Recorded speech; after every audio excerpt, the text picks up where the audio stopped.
Hello, patrons and supporters of the work of this channel. I try to get you a monthly extra thing that the public doesn't usually have access to unless you give me permission to show it to them.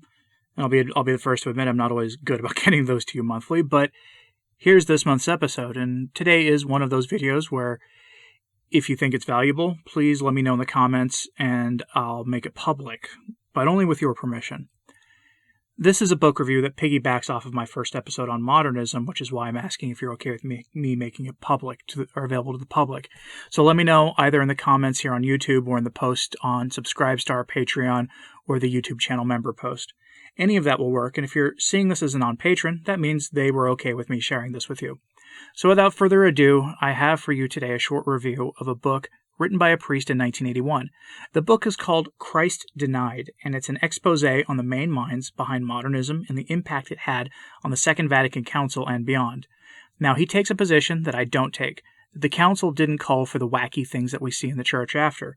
And I don't take that position because the same bishops who approved the conciliar documents at the council then implemented them with the results we have today.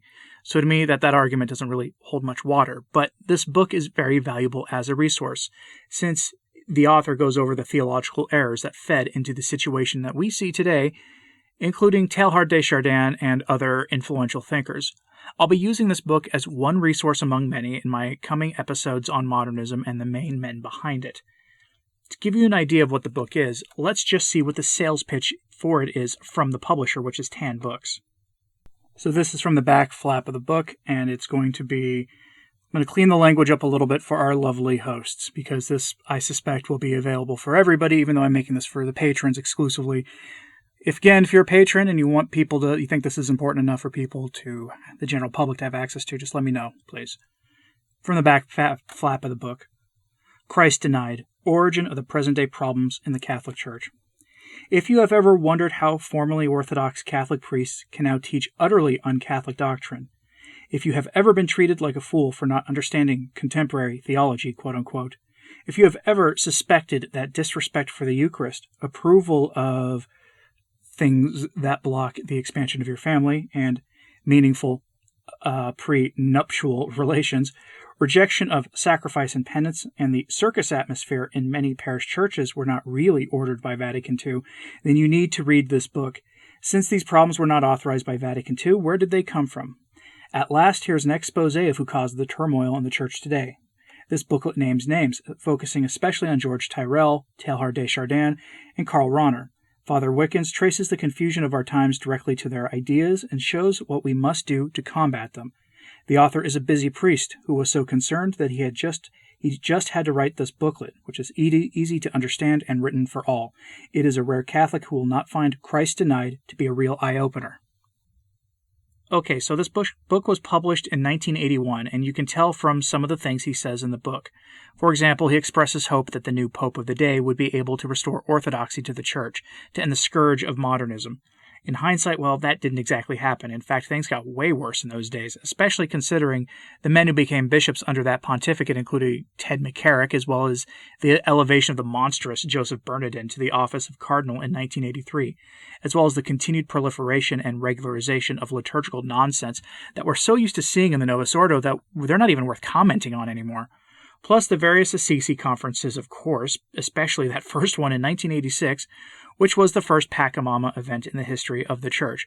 Those events by themselves date the book. And I'd love to know what the priest who wrote this book thought afterwards, and maybe I'll go look into him, see if he wrote anything else. That having been said, though, the priest does a magnificent job of giving you a short linkage between the time of Leo XIII to the time of the Council and the rise of modernist theologians like Teilhard de Chardin, Karl Rahner, and the rest. And he exposes Chardin for the deceiver that he was, a man celebrated by the world to this day, despite his entire body of work being built on a lie, as well as the errors of Karl Rahner, which will be interesting for those of you who also watch the work of the Bishop of the Archdiocese of the Internet, Bishop Barron. Now, the priest makes no mention of Chardin's encounter with the Thing, which I'll cover in early October, partially because of the anniversary of Pachamama, but also because it's the spirit of the spooky season.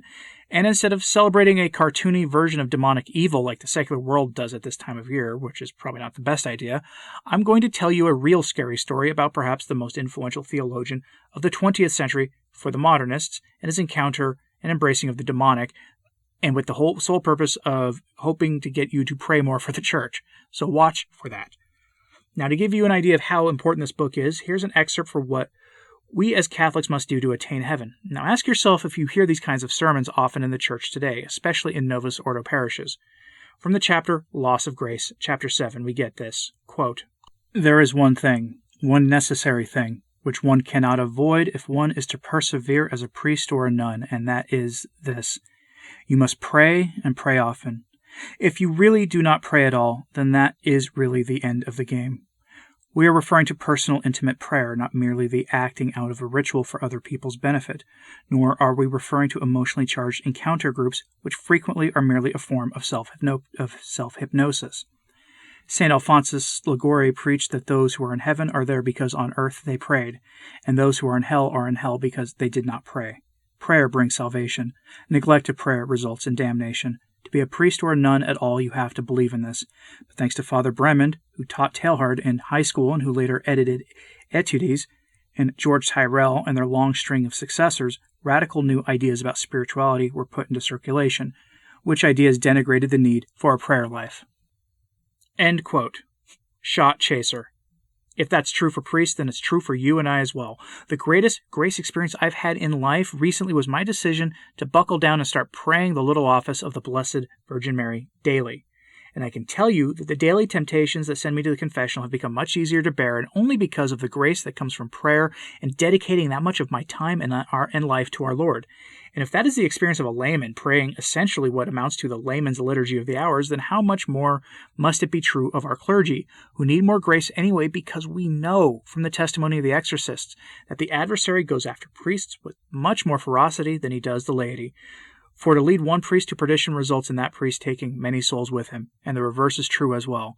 For if a priest attains sanctity, they always bring souls with them.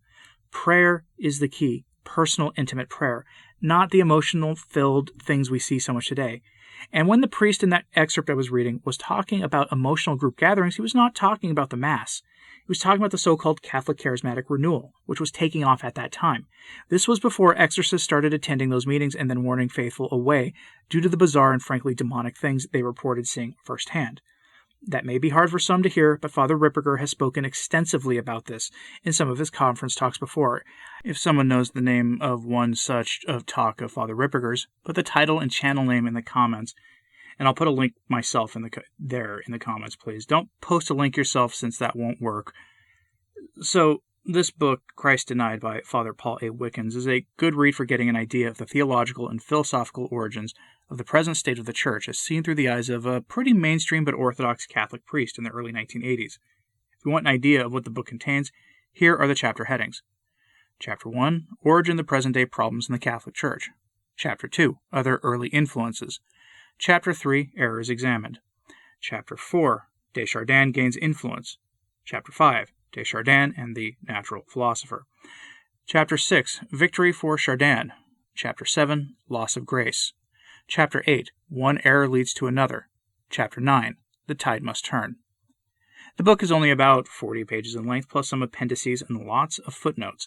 It can be read in a couple of hours honestly, and it only costs around $5. I highly recommend you get a copy of this. It pairs nicely with Archbishop Lefebvre's They Have Uncrowned Him, or An Open Letter to Confused Catholics, as well as some more contemporary books on the scourge of modernism in the Church today. A link is in the pinned comment for anyone who wants to get a copy from the publisher direct. And I get nothing from it. In fact, I'm actually using Sensus Fidelium's link there, and that channel will get help if you use the link. I try to buy most of my Catholic books directly from Catholic publishers when I can, and not use the Big Jungle website that has everything in the world on it, at least when it comes to making purchases from Catholic companies. So I hope you found this helpful. Next month is the anniversary of the Protestant schism against Christ, and in time for that I plan to review the documentary film Luther, which should be interesting to say the least. I've been putting it off for a while.